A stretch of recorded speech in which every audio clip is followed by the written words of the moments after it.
Hello everyone, હું HK Barad cooking ચેનલમાંથી બોલું છું.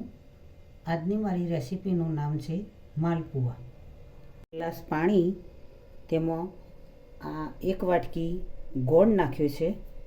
તેમાં મિક્સ કરી ઝીણો છીણીને નાખીને મિક્સ કરીને મેં ઓગાળી નાખ્યો છે. તમે જોઈ શકો છો. એક વાટકો લોટ,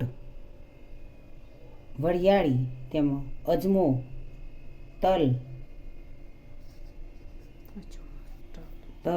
જીરું, ઇલાયચી, મરી, લવિંગ, આ મિક્સ મસાલો. હવે સૌથી પહેલાં આ જે પાણી હું એ ગોળ ઓગાળીને તૈયાર રાખ્યું છે તેમાં લોટ એડ કરીશ.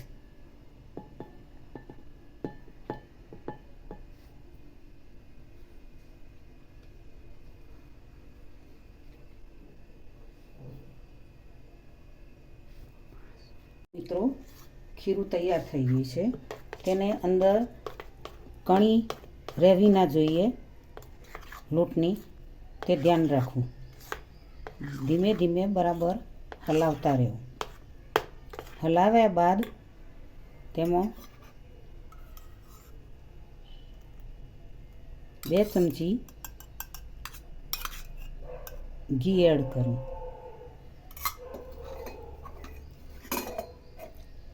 ઘી એડ કર્યા પછી ઘી એડ કર્યું. હવે તેમાં હલાવી દીધું ધીમેથી. હવે તેમાં 1/2 ચમચી જીરું એડ કરવું. જીરું એડ કર્યા પછી તેમાં વરિયાળી એડ કરવી. તે પછી તલ એડ કરવા 1/2 ચમચી. તલ એડ કર્યા પછી અજમો 1/4 ભાગનો એડ કરવો, વધારે નહીં. હવે તેને ધીમે ધીમે બધું મિક્સ કરી દેવું.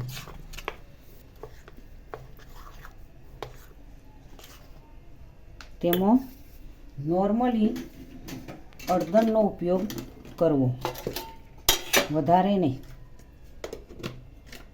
નોર્મલી અડદનો ઉપયોગ કરવો.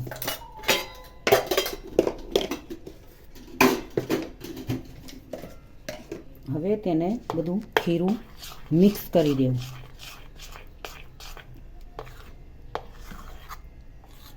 ઘી નાખવાથી માલપુઆ સોફ્ટ અને પોચા બને.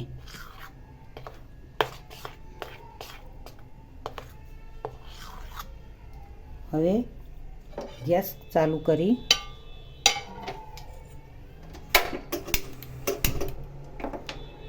તવી મૂકવી.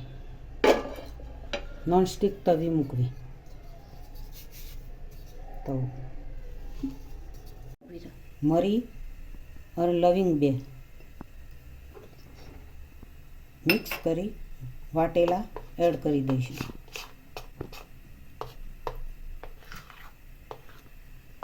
જેથી ખાવાની મજા આવે. જો સરસ એવું ખીરું તૈયાર થઈ ગયું છે. લોટની કણી દેખાવી ના જોઈએ. કરીશું પહેલાં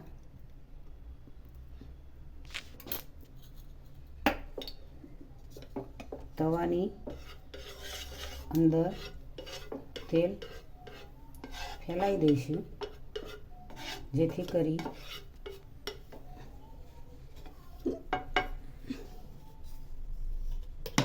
માલપુઆના ખીરું ચોંટી ના જાય.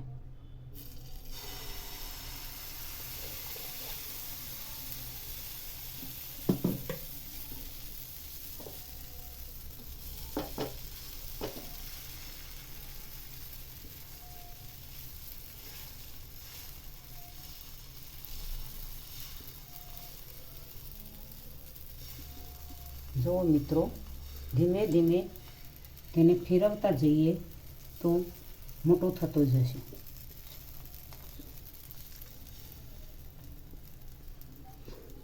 હવે તેમાં થોડું તેલ એડ કરું.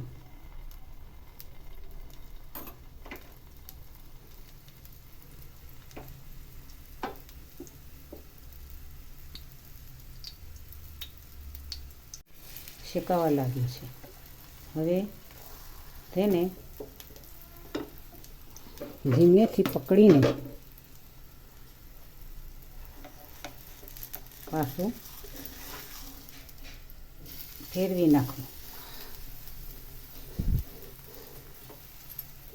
જુઓ મિત્રો, મસ્ત દેખાય છે ને.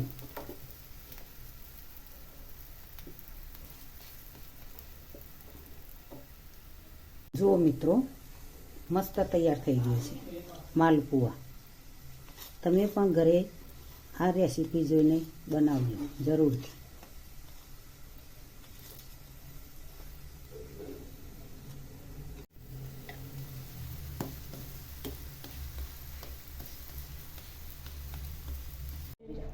જુઓ મિત્રો, આજની રેસીપી મારી માલપુઆ તૈયાર થઈ ગયા છે.